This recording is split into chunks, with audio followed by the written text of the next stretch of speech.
Aregui, en vivo. Regresamos.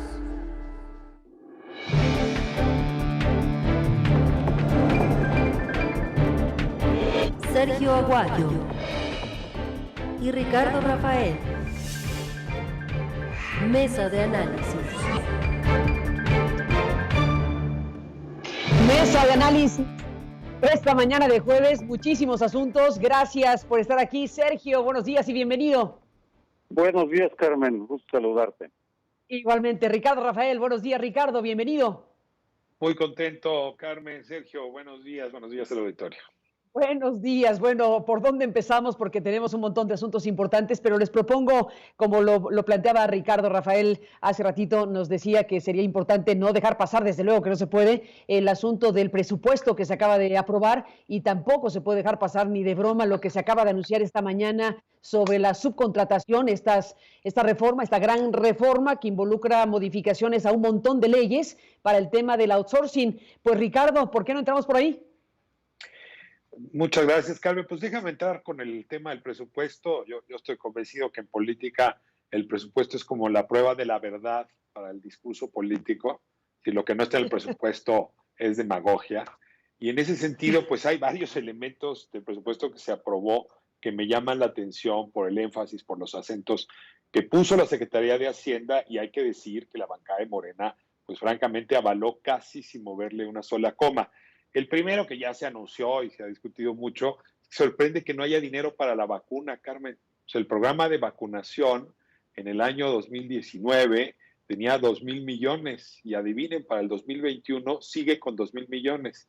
Según el costo promedio en mercado, vamos a poner la vacuna de Pfizer, se requerirían 36,000 millones de pesos para que nos entregaran vacunas a todos, y esto habría que sumarle pues las cámaras de refrigeración. Pues sí sorprende que ese asunto se les haya ido, se les haya escapado, y sí me pregunto, pues, ¿por qué esa falta de seriedad? Luego tienes otros elementos que dejan muy Dame un impresionado segundito, también. Ricardo, perdón que te interrumpa. ¿No se Sí, dijo sobre el tema que el dinero de los fideicomisos eliminados se dirigiría al tema de las vacunas? sí, ese tema es bien importante porque eso es lo que anunciaron.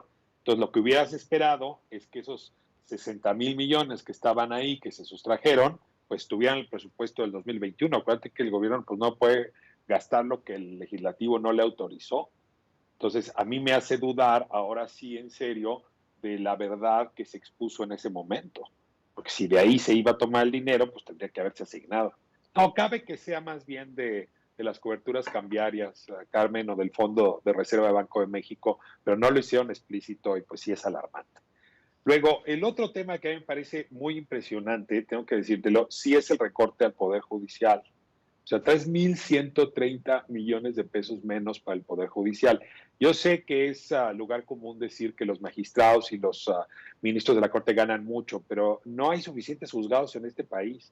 Tú imagínate, tenemos 2,7 juzgados por cada 100,000 habitantes, y en la mayoría de los países del mundo son 18 juzgados por cada 100,000 habitantes. Tendríamos que multiplicar casi por 9 los juzgados, y justo cuando estás enfrentando la criminalidad, cuando te importa pacificar al país, le cortas dinero al Poder Judicial. Elementos que también me sorprendieron mucho, no me alargo, es el recorte a CFE y el recorte a Pemex. El presidente tiene un gran compromiso con estas empresas, pero hay un recorte acumulado de más del 35% en el mantenimiento de redes de transmisión, en centrales eléctricas, en mantenimiento de la infraestructura petrolera y también en la distribución de hidrocarburos. Entonces, empieza a ser muy llamativo lo que está ocurriendo. Y luego, pues cierro con los recortes ya anunciados, ¿no?, para el fomento y el apoyo. Yo creo que en este sentido el gobierno mexicano es un gobierno liberal, laissez-faire, clásico, siglo XIX, donde dice, se cayó el turismo, pues no importa, yo le voy a recortar de todos modos mi presupuesto a la inversión turística, 40% menos. Se cayó el sector agropecuario y hay una reducción del 40% de los recursos destinados al campo. Se cayeron las unidades económicas dedicadas a la producción, pues 40% menos de recursos para apoyo a pymes, desarrollo de tecnología y atracción de inversión extranjera. Es decir, sí hay una toma de decisiones pues que llama la atención y que este presupuesto lo desnuda abierta y claramente. Bueno, sobre el presupuesto, dice Ricardo Rafael, Sergio, lo que no está en presupuesto es demagogia. ¿Cómo lo ves tú? Sí, yo tengo otra frase con la misma idea. El presupuesto es la política en su estado químico más puro. Ahí es donde se mide exactamente dónde están las prioridades de un gobierno. Y me voy a referir a un aspecto que no cubrió Ricardo Rafael, al recorte de 183,000 millones de pesos a estados y municipios.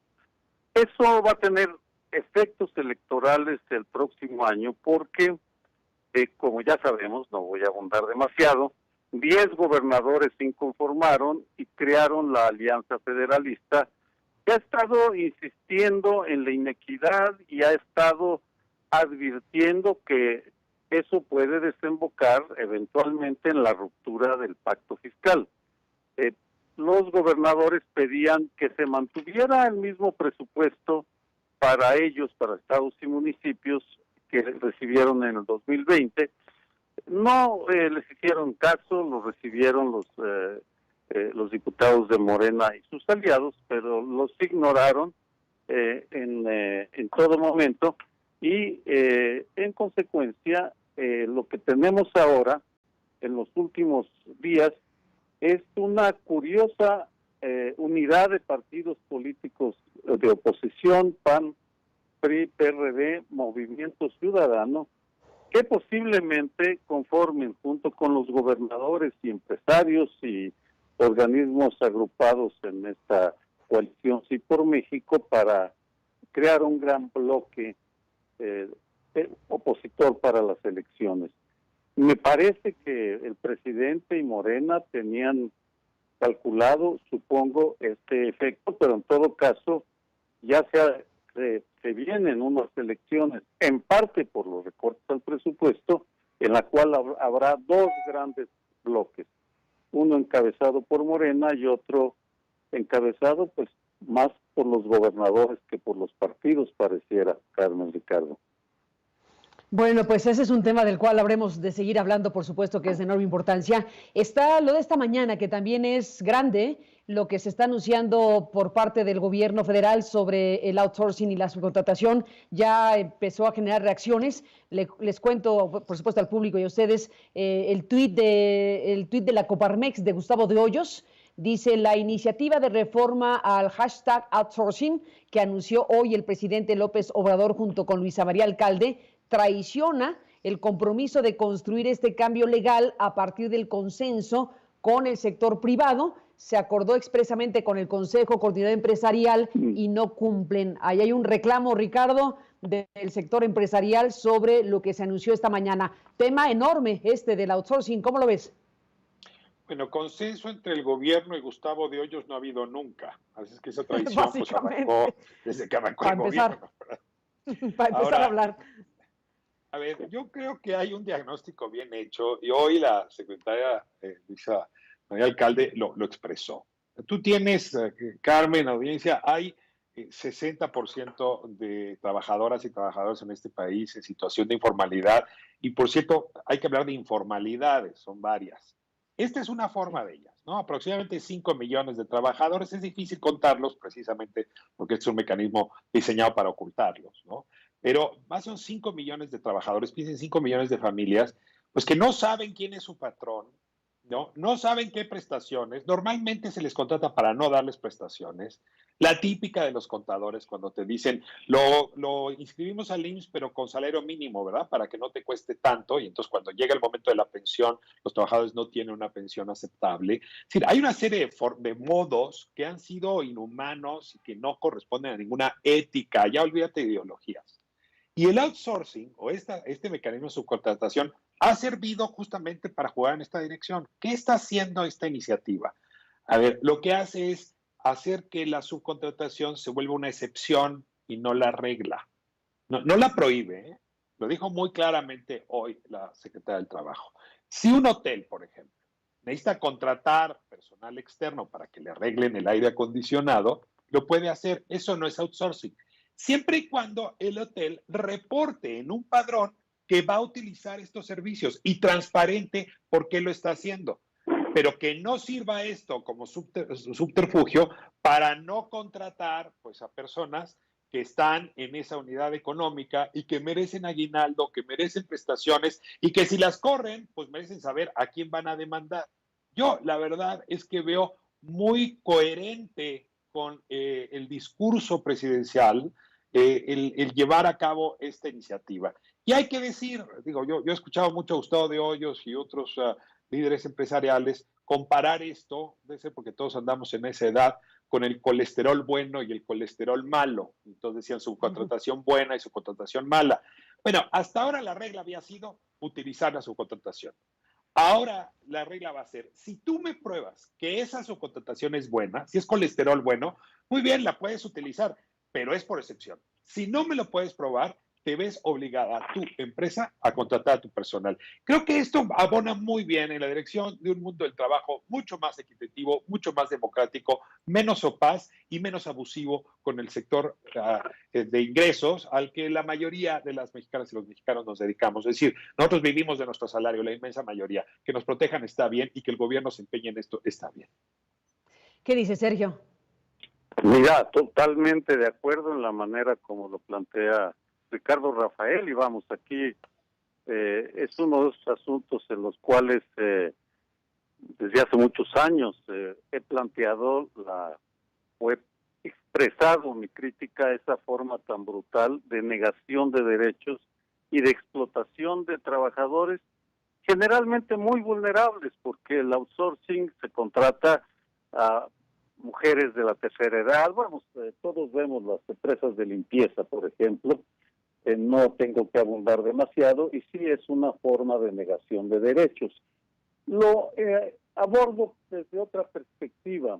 Es comprensible que los empresarios protesten por esta modificación que va a significar un costo mayor por los servicios que reciben ahora por el outsourcing. Sin embargo, me parece que ya deberían los empresarios empezar a digerir una realidad.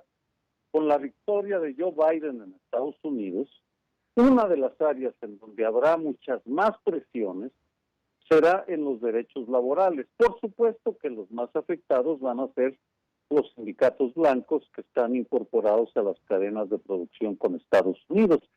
Pero eso va a tener un efecto multiplicador que significa que tal vez ya terminó afortunadamente la etapa en la cual las fortunas se construían sobre la explotación desmedida y abusiva de los y las trabajadoras. En consecuencia, parece muy congruente, pero tal vez valdría la pena que se fuera incorporando lo que va a significar la llegada de los demócratas a Washington, al gobierno federal, en el terreno de los derechos laborales. Va a ser un área totalmente novedosa que va a significar una presión muy fuerte para el empresariado mexicano. Pues es un tema muy, muy importante y bueno, desde luego habremos de seguir hablando del asunto por sus implicaciones. Por lo pronto, damos cuenta de la presentación el día de hoy, de la explicación que dio el gobierno federal sobre el tema y de, bueno, pues una cuestión que en su momento fue reglamentada, fue legislada y que según lo que plantea el gobierno federal, se abusó de esa legislación y bueno, pues ahora se da este giro, que es muy importante, como se pudo apreciar en la explicación que se dio más temprano. Déjenme cambiar de tema, Ricardo, Sergio. Desde luego estamos siguiendo de cerca el alcance, las implicaciones, lo que está ocurriendo, lo que puede venir con la clase política mexicana pues del sexenio pasado, empezando por Enrique Peña Nieto. Como dijimos más temprano, hoy Abel Barajas, el colega periodista de Reforma, publica con el periódico en primera plana esta información de las acusaciones que la Fiscalía General de la República estaría haciendo en contra de quien fuera presidente de México, señalado como traidor, señalado como jefe criminal, señalado como alguien que organizó y operó un aparato criminal y que cometieron delitos relacionados con la figura de traición a la patria, además de cohecho en el caso Odebrecht, ni más ni menos. Ricardo Rafael, Sergio Aguayo, de eso se está hablando. ¿Cómo lo ves, Ricardo?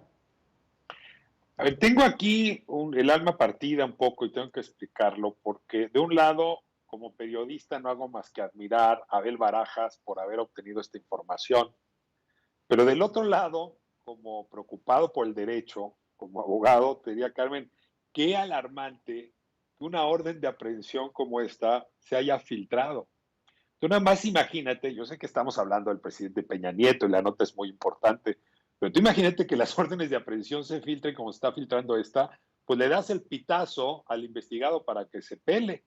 Y bueno, pues el presidente Peña Nieto es un ser humano más, ¿eh? Yo después de leer esto ya estaría seguramente de regreso en España, donde él dice que nunca estuvo. Entonces yo nada más lo pondría ahí porque sigue siendo un estilo muy desaseado de la fiscalía, donde en vez de que salga el fiscal y diga abierta y públicamente, estamos investigando al expresidente Peña Nieto, por la puerta, hombre, por la ventana de la cocina, la fiscalía le filtra al periodista la orden de aprehensión. Perdón, pero Oye, aquí hay algo que está muy mal en la... Sí, aquí te interrumpo un segundo. A ver, dice la fiscalía que eso no es cierto.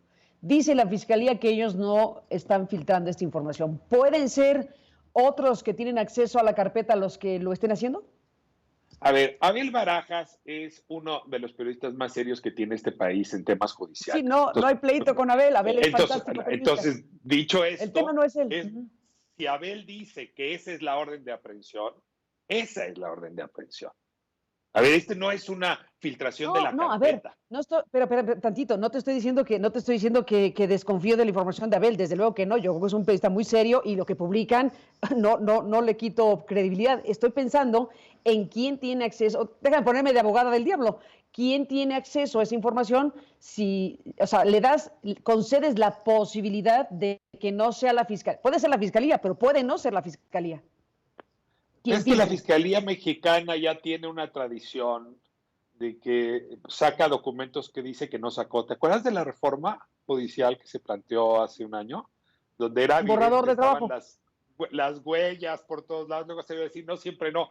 Creo que la Fiscalía debería reformar su política de comunicación, ¿no? O sea, lo digo con franqueza, porque ponen en riesgo el proceso, porque sueltan el pitazo para que se escapen. Es decir, creo que la Fiscalía tendría que ser muy seria con este tipo de documentos y con las carpetas. Ahora, no le quiero robar más tiempo a Sergio.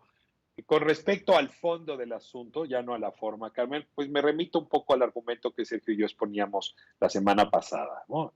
A ver, si hubo un funcionario público que estuvo dispuesto a que dinero del extranjero venga de Odebrecht y, te insisto, OHL, porque son las dos vías, para financiar una campaña, o si hubo un funcionario que estuvo dispuesto a hacer el conducto para que el dinero del extranjero sirviera para sobornar senadores, yo sí creo que ahí se configura el delito de traición a la patria. Lo difícil es probarlo. Una cosa es que se pueda tipificar el delito y otra cosa es que puedas asignar responsabilidades, es decir, sí fue Luis Videgaray. Emilio Lozoya es uno de tantos testimonios que señala a Luis Videgaray. Se necesitan otras pruebas. Pero no he escuchado todavía a Emilio Lozoya señalar a Enrique Peña Nieto. Mira que ese sí sería un notón, ¿eh? Ver la declaración de Emilio Lozoya señalando al expresidente, porque si no hay ese señalamiento y nadie más señala a Peña Nieto, aunque tú y yo supongamos que estuvo pero involucrado, está en la denuncia pues de hechos de Lozoya. Está en la denuncia de hechos de Lozoya, ¿no? Pero no dice que tenía una red criminal que se dispuso para sobornar legisladores, que es, según el texto que publica Abel Barajas, lo que diría la orden de aprehensión. Eso se tiene que probar. ¿Qué dice Sergio? Bueno, dos vertientes. La primera tiene que ver con el periodismo, inevitable reaccionar al comentario de Ricardo Rafael. Ahí sí no estoy de acuerdo, Ricardo, porque el periodista, el que va a sacar la nota, tiene que preguntarse dos aspectos. Uno, ¿es verídico? Y dos, ¿es relevante para la audiencia? Y en ambos casos, este documento, esta averiguación, pasa la prueba. Es relevante, es importante que estemos enterados, aun cuando y aquí vamos a la tortuosa relación de los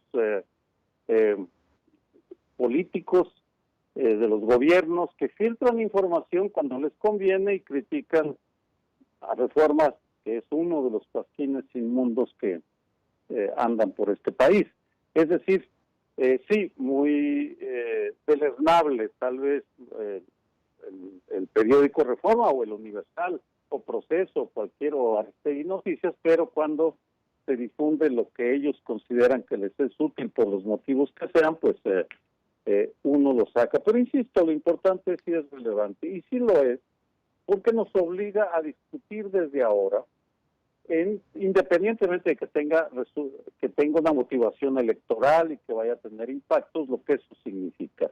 Y en ese sentido, coincido con la valoración, al igual que lo hice la semana pasada, sobre la tipificación o la esencia es una traición a la patria la que cometieron no solo Luis Videgaray, sino al parecer el jefe de la banda, Enrique Peña Nieto. Y en ese sentido vuelvo a reiterar lo que he estado diciendo, que bien, o más bien, el combate a la alta corrupción político-empresarial del gobierno de la 4T es lo mejor que tiene, y indudablemente eso se ve en este caso. Me detengo un minuto en la crónica de Roberto Samarripa, que no está en primera plana, no tiene el despliegue del texto, pero es tremenda. Vamos, es una crónica. Roberto Samarripa es un gran cronista, escribe muy bien, y la parte final, cuando cuenta el enojo del actual gobernador de Querétaro, Francisco Domínguez, porque no le habían dado el dinero que le habían prometido, y que voltea la bandera de México y la pone de cabeza, diciendo: así vamos a poner a Pemex de cabeza si no me dan el dinero. ¿Cuánta corrupción de un senador panista? ¿Cuánta corrupción en ese momento era diputado David Penchina, o priista, vamos? Sí se confirma, independientemente de lo que ahora nos digan, que van a ser diferentes y que van a nominar a candidatos ideales, de que fueron corruptos. Con esta evidencia lo fueron, y eso es lo que tendrían que responder, y no excusar, y no dar excusas baratas, vergonzantes, que no van al fondo del asunto. Y tan importante es el texto de Abel Barajas como el de Roberto Samarripa. El periodismo mexicano goza de buena salud, Carmen Ricardo. Bueno, sí, ahí está, Carmen. Roberto. Sí. Sí, solamente replicar muy rápido para no confundir a la audiencia. A ver, si a mí como periodista me cae esta orden de aprehensión, Sergio, no tengas duda que la voy a publicar, es relevante y es importante. Por eso decía que estoy divorciado, escindido. Ahora, si me pongo en el lugar del fiscal, el principio de derecho penal, que en México se llama de otra manera, pero el secreto del sumario, pues es parte esencial de la obtención de justicia. Si tú filtras una orden de aprehensión de este tipo, le estás dando el pitazo al individuo para que se fugue. Y aquí, entonces, hay una pregunta a la Fiscalía de cómo es posible que estos documentos del sumario, del proceso, se estén filtrando.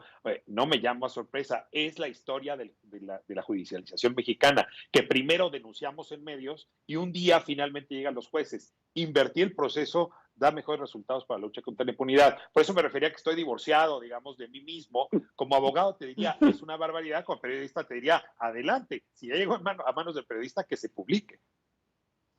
Sin duda. Bueno, pues ahí está este tema. Déjenme hacer una pausa. Necesitamos hacer un corte para saludar a las estaciones en el país de Grupo Radio Centro que están siguiendo esta señal, y bueno, a quienes están ahora en nuestro portal aristeguinoticias.com. Volvemos, Ricardo, Sergio. Bueno, pues hay mucha materia y de esta seguiremos hablando. Volvemos con ustedes.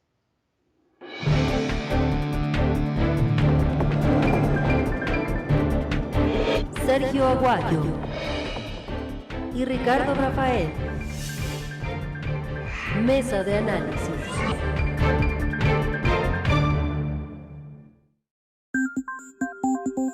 Buzón de voz. Envíanos un mensaje de voz por WhatsApp al 5574 32 32 73, 5574 32 32 73. Incluye tu nombre y lugar donde vives. Tu opinión nos importa.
Entérate. Los mejores momentos. Aristegui en vivo. Entrevistas.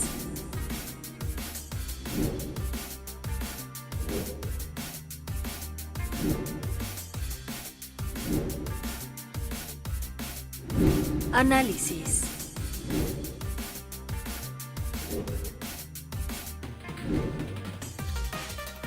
Debate.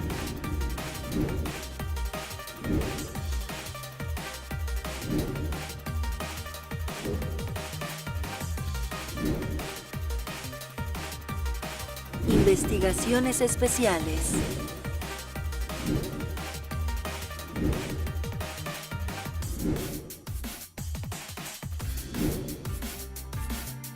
Último momento.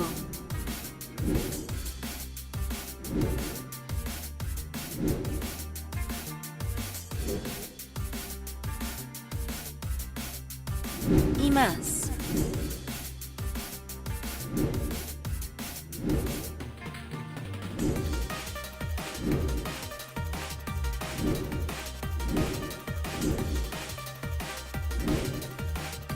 Consulta la sección Entérate en www.aristeguinoticias.com.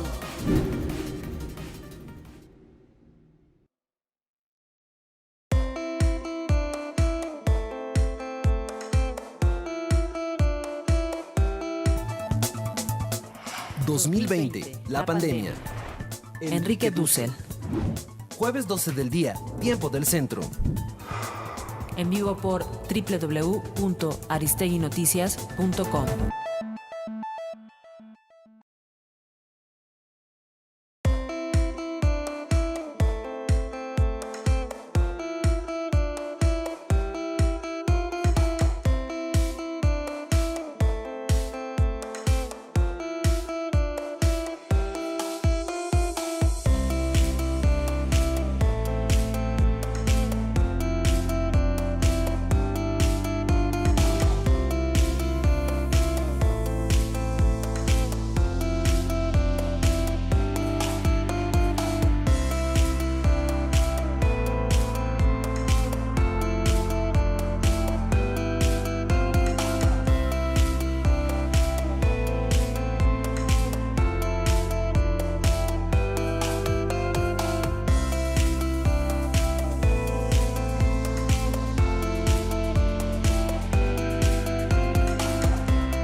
Aristegui en vivo. Regresamos.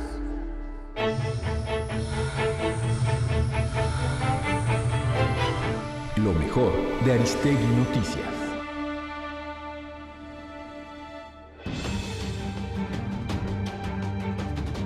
La secretaria del Trabajo, Luisa María Alcalde, informó que la propuesta de reforma para regular el outsourcing busca cortar los tentáculos a la subcontratación. Hoy presentamos una reforma integral que permita cortarle los tentáculos al pulpo de la subcontratación y armonizar las diferentes leyes para que no existan huecos que permitan este tipo de simulaciones. Luisa María Alcalde informó también que la propuesta de reforma plantea que se aplicarán sanciones severas a empresas subcontratistas que incurran en irregularidades. Se prevén sanciones más severas para las empresas que incumplan. Se procederá por el delito de defraudación fiscal, no se permitirá que deduzcan impuestos y se impondrán multas a todas las empresas que incumplan. Por su parte, el secretario de Hacienda, Arturo Herrera, informó que Fitch mantuvo la calificación al país arriba del grado de inversión en BBB- con perspectiva estable. Efectivamente, el día de ayer la calificadora Fitch Ratings mantuvo la calificación que para el país, que en la escala de ellos es BBB-, arriba de grado de inversión. Un poco para ponerlo en contexto, hay 3 grandes calificadoras a nivel mundial, Standard & Poor's, Moody's y Fitch. Las 3 tienen a México arriba del grado de inversión. ¿Qué significa el poder mantener el grado de inversión? Significa que se tiene acceso a tasas de interés relativamente más bajas, pero también que hay fondos de inversión que tienen como mandato comprar bonos que están en este rango de calificación y que por lo tanto el acceso a la deuda del gobierno federal es mucho mayor y mucho más líquida. Consulta esta y toda la información en www.aristeguinoticias.com. Buzón de voz. Envíanos un mensaje de voz por WhatsApp al 5574 32 32 73, 5574 32 32 73. Incluye tu nombre y lugar donde vives. Tu opinión nos importa.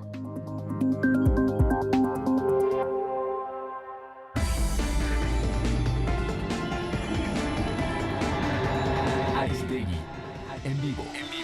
Continuamos.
Mantente informado sobre los hechos más importantes de México y el mundo.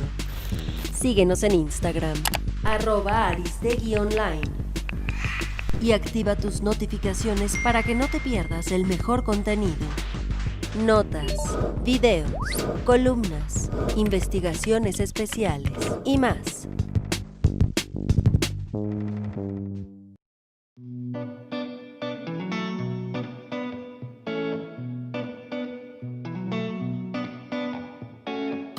Para seguir a Aristegui en vivo y todo nuestro contenido en tu dispositivo móvil, añade aristeguinoticias.com a tu pantalla principal. Si tienes un dispositivo Android, primero deberás abrir el navegador Google Chrome. Ingresa a aristeguinoticias.com.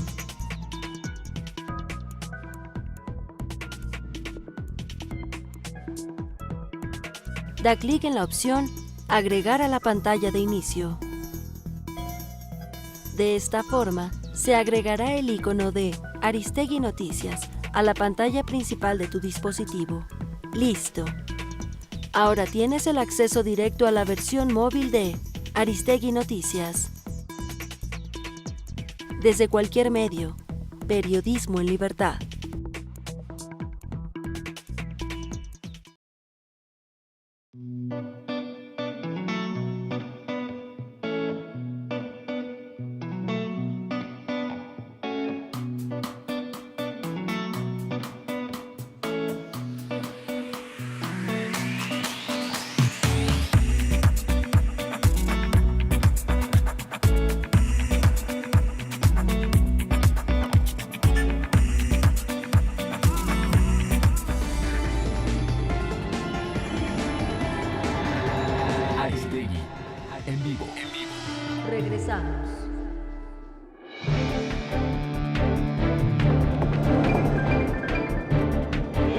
Sergio Aguayo y Ricardo Rafael.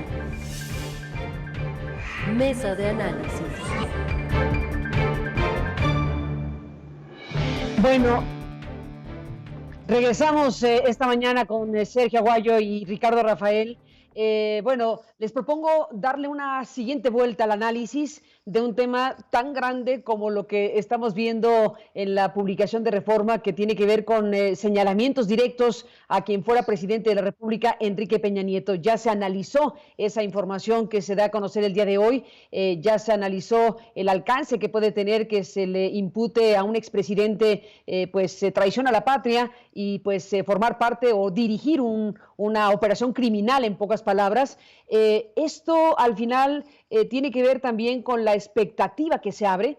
Esto puede o no derivar en lo que hemos muchas veces mencionado como un maxiproceso, que no sería otra cosa más que un procesamiento judicial absolutamente articulado, integralmente concebido para conectar un caso con otro y para poder mostrar judicialmente a las instancias judiciales responsabilidades que acaban siendo colectivas y múltiples, las redes de corrupción procesadas judicialmente en una lógica de esta manera. ¿Estamos o no ante la posibilidad de que desde la Fiscalía General de la República se proceda de esa manera? Y si es así, pues entonces tendríamos que empezar a ver o imaginar sí al expresidente, sí a exgobernadores, sí a el grupo de personas que hubieran acompañado actos de corrupción y de delitos múltiples, según se puede apreciar en estas primeras informaciones. Eso en México. Si nos asomamos a lo que pasa en Estados Unidos, también México, no México, digamos, esta parte de México está siendo procesada una parte muy importante de gobiernos y autoridades que tuvieron altos cargos y responsabilidad, empezando por Cienfuegos, el secretario de la Defensa Nacional, siguiendo por García Luna, siguiendo por los que acompañaron a García Luna en su momento, que también son imputados. Así que tenemos en los dos lados de la frontera procesos judiciales, Ricardo, Sergio, de altísimo impacto. ¿Estamos o no frente a lo que podría derivar en este concepto de maxiprocesos en un país y en el otro, y al final los involucrados son gente de poder, como no había habido en la historia de los dos países procesados judicialmente? No habíamos visto nunca a un exsecretario de la Defensa Nacional como está Cienfuegos hoy, no habíamos visto nunca a un exsecretario de Estado como García Luna, como lo vemos hoy, no habíamos visto nunca formalmente que a un expresidente se le imputara traición a la patria. O sea, que son cosas mayores. Todo esto crea una expectativa monumental, Ricardo. ¿Hacia dónde se puede conducir esto? Creo que este país está madurando. Y cuando uno madura, en efecto, comienzan los nunca, y este es un buen ejemplo. Ahora, Carmen, me gusta mucho cómo planteas la pregunta, porque en realidad nos arroja a mirar dos fenómenos de corrupción, o dos enclaves, dos bastiones de corrupción, que por su naturaleza son distintos, aunque se parezcan, aunque estén emparentados. O sea, de un lado tienes una corrupción muy importante, muy voluminosa, relacionada con la producción, trasiego y exportación de droga a los Estados Unidos, que es un negocio monumental y donde los primeros interesados en erradicarlo, hay que decirlo, no han sido nunca los gobiernos mexicanos, sino la política criminal de Estados Unidos, dirigida por la DEA, y que en ese sentido nos importa. Ahora, una cosa distinta es la corrupción, dinero que entra a las campañas electorales para controlar a políticos y a instituciones. Esta es la corrupción que Buscaglia se ha dedicado en tu programa varias veces a descifrar. Insisto, se parecen, pero son distintas. Y lo que está siendo interesante es que allá en Estados Unidos es donde se está siguiendo o se está persiguiendo la corrupción derivada del narcotráfico. Y es en México donde no hay correlato, no hay contraparte. En el mismo sentido, aquí se está persiguiendo, en efecto, esta corrupción pues muy latinoamericana, ¿no? Pero también muy hispana, y lo vemos en otros países, donde grandes constructoras pues compran por adelantado a los políticos para que luego les entreguen obra. Eso lesiona la democracia, lesiona las elecciones, lesiona incluso el buen funcionamiento. Ahora, son distintos, pero hay un lugar donde se tocan, y es en el lavado de dinero. O sea, claramente, esta idea de ocultar dinero que proviene de fuentes ilícitas, alimenta a ambos bastiones. Así es que, si me fuerzas, te diría, no tenemos un maxiproceso, tenemos dos maxiprocesos, y todavía no alcanzo a ver dónde se van a juntar, pero si quisiéramos juntarlos, tendríamos que ver el tema de lavado de dinero, porque es ahí donde un bastión y otro sí que tienen vasos comunicantes. Sergio, ¿qué dices? Mira, el tema de los maxiprocesos, de hecho, es un maxiproceso, son dos maxiprocesos informales, lo cual me va a llevar a una propuesta muy concreta. Pero primero, tomaré el maxiproceso de 1986 en Nueva York, que consistió en una acusación que presentó el fiscal del Distrito Sur de Manhattan, Rudy Giuliani, en aquel momento, en contra de 11 capos criminales. Era un mismo proceso porque se argumentaba que los jefes de las 5 familias neoyorquinas creaban una comisión para una multinacional del crimen. Ahí tenemos en un solo paquete las 11 acusaciones que las ven de manera comparativa. Lo menciono porque cuando uno lo estudia, pues está ahí todo lo que tiene uno que saber sobre eso. Aquí no, aquí tenemos pedacera. Se está haciendo un maxiproceso informal que, para lograr hacer las asociaciones que sugería Ricardo Rafael o que tú planteabas, requeriría un esfuerzo de documentación, que es lo que me parece deben emprender el Instituto de Investigaciones Jurídicas de la UNAM, el CIDE, el Ibero, la ITAM, la Barra Mexicana de Abogados, nuestras escuelas de derecho, formar un consorcio para reunir esta información dispersa y empezar y tener el acceso para poder hacer las asociaciones y las conclusiones de hechos que son absolutamente relevantes. A lo que voy, los gobiernos de Estados Unidos y de México, cada uno por sus motivos, están lanzando dos maxiprocesos informales. Corresponde a la sociedad y en particular a los interesados, a las escuelas de abogados, las grandes instituciones que forman abogados en nuestro país o que las agrupan como la Barra Mexicana, de hacerla accesible para que realmente se haga realidad no solo esa mejoría en la judicialización de la que hablaba Ricardo Rafael hace unos minutos y que mencionó en su columna para Milenio de hoy, sino que también para que la sociedad, los analistas sobre estos temas, tengamos la posibilidad de acceder a la información en un solo lado. Y esto serviría no solo a estudiosos, sino a los medios de comunicación, pero de que estamos ante un fenómeno inédito, eso es indudable y es muy saludable. Bueno, pues estamos sin duda en un momento inédito y eso hay que seguir abordándolo desde luego.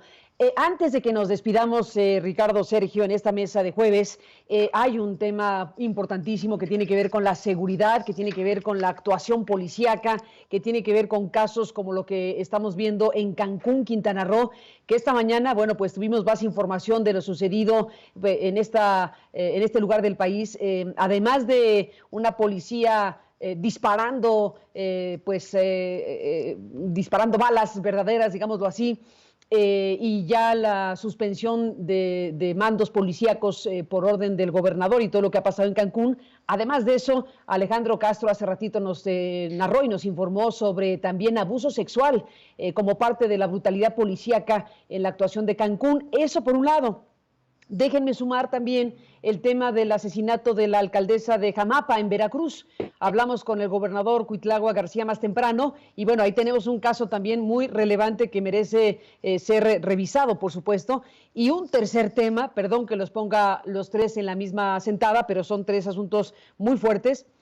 Las informaciones de niños, adolescentes, menores de edad, que son asesinados y sus cuerpos descuartizados y trasladados o colocados en maletas o en paquetes, esto en la Ciudad de México. 3 asuntos, Ricardo Rafael, que nos conducen al tipo de cosas que tristemente pasan en México y que nos hablan de pues una descomposición muy importante. Sí, Carmen, yo tengo la impresión de que cometeríamos un error si los vemos como sucesos aislados, ¿no? Generados espontáneamente. La verdad es que cuando uno ve estos hechos, hay que entender que como cuando uno está observando el desarrollo del sarampión en nuestra piel, pues empieza uno a ver las ronchas, pero detrás de las ronchas hay un contexto, hay una enfermedad. Y yo creo que aquí el contexto de macrocriminalidad que está detrás de los 3 hechos es el que tendríamos que observar, porque entonces se puede leer mucho mejor lo que está ocurriendo. Déjame arrancar con Jamapa. Sí creo que quedó ya para la historia y la explicación de este hecho del secuestro y asesinato de Floricel Ríos Delfín, la entrevista que le acabas de hacer al gobernador Cuitlagua García. A ver, yo me quedé con una frase que por fortuna la recuperaste y se la volviste a preguntar. Dice que es su entorno cercano quien pudo haber secuestrado y asesinado. La verdad me cuesta mucho trabajo creerle, pero habrá que probar que es el entorno cercano. Lo que no cabe duda es que en Jamapa y alrededores, pues sí había una pugna entre el gobierno estatal y el gobierno municipal, porque el gobierno estatal morenista estaba señalando al gobierno municipal perredista de estar involucrado con el crimen organizado. Por eso le quitaron las armas a la policía. Luego prosiguieron persiguiendo al marido de la presidenta municipal y a su entorno, ¿no? Y luego lo dice muy claramente el gobernador, porque además en los municipios cercanos encontramos también hechos delictivos graves, entre ellos un cementerio. Es decir, el gobernador no lo dijo explícitamente, pero quien quiera entender lo que te dijo en esa entrevista lo sabe. Había un contexto de macrocriminalidad, de pugna entre fuerzas ligadas al crimen organizado, donde podría explicarse esto. Ahora, me cuesta trabajo entender que si el entorno cercano a la presidenta municipal estaba siendo perseguido por el gobierno del estado, es el propio entorno cercano el que secuestre y asesina a la presidenta municipal. Ahí ya la narración no me cuadra, pero debe ser que me falta información. Pero sí habría que revisarla. Y muy rápidamente diría con respecto a Cancún, pues algo parecido a lo que tú decías hace un momento. El entorno de crimen organizado en Cancún está marcado por el consumo de drogas, ¿no? No hay producción ahí, pero del consumo que es intensivo. Y desde luego el de trata de personas. Lidia Cacho, como nadie, ha reporteado esa circunstancia. Es muy difícil suponer que lo que ocurrió, digamos, en este episodio está al margen del hecho. Y claramente la policía ha protegido la trata de personas. Y la policía a la hora de reaccionar así, tratar de espantar, de agredir una manifestación de mujeres, lo que seguramente estaba haciendo era proteger intereses de este crimen organizado dedicado a esta actividad. Cuando la cereza del pastel cae hoy y nos dicen que esa misma policía se envileció aún peor con las mujeres, con estos actos violatorios de su integridad, pues me cuesta mucho trabajo apartarme del macro contexto de criminalidad, donde trata de personas es un tema central para el municipio de Benito Juárez, allá en Quintana Roo.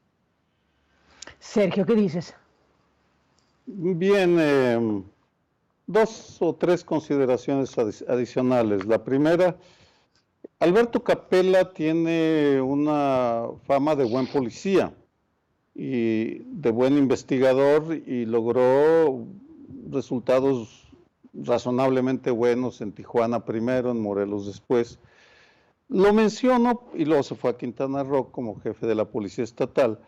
Lo menciono porque si esto sucede con una corporación policíaca que ya tenía tiempo bajo la disciplina de un policía eficiente, quiere decir que la degradación de las policías, de las corporaciones policíacas es mucho mayor a lo que nos imaginamos. Es decir, Ricardo hablaba de macrocriminalidad, yo diría de macro ineficiencia y degradación policíaca, que está afectando todo el tejido social.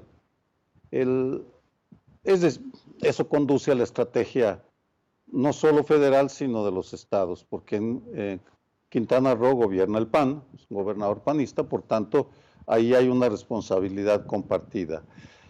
Sobre los niños, los adolescentes descuartizados y lo que estamos viendo, no es solo una macrocriminalidad y una degradación sistémica de las policías, sino una deshumanización galopante en el cual la dignidad del otro no importa ni para los policías ni para los criminales. Es una competencia para ver quién hace más brutalidades, quién es capaz de agredir más, no solo disparar a las mujeres, sino abusar de ellas sexualmente, burlarse de ellas, no solo asesinar a unos adolescentes niños por dinero, sino descuartizarlos. Algo anda muy mal en la cultura de derechos humanos, de respeto a la dignidad del otro, porque esa es la cultura, respetar al otro, y deberíamos reflexionar porque al igual que en Estados Unidos, en Brasil, en Hungría y en otros países del mundo, estamos viendo un patrón de deshumanización muy preocupante que puede sonar la prédica de un iluso ingenuo, pero me parece que lo que estamos observando afecta la gobernabilidad y la civilidad, que es uno de los mayores logros que tenemos en este siglo, de los que deberíamos presumir. Ya habrá tiempo de regresar sobre este tema gigantesco, pero nuestros gobernantes están fracasando en estas tres vertientes: policías, control de criminalidades y deshumanización. Pues ya regresaremos a estos temas, por supuesto. Ricardo Rafael, gracias por estar aquí esta mañana. Muy buenos días, un abrazo. Muchas gracias, Carmen. Hasta la próxima semana. Gracias, Sergio. Hasta la próxima, gracias. Sergio Aguayo, buenos días y gracias por estar aquí. Hasta luego, Carmen. Hasta luego, Ricardo. A los dos, muchas gracias por estar aquí esta mañana.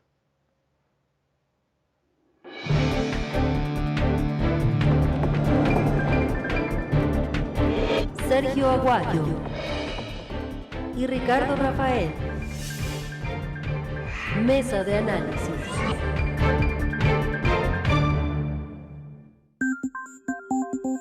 Buzón de voz.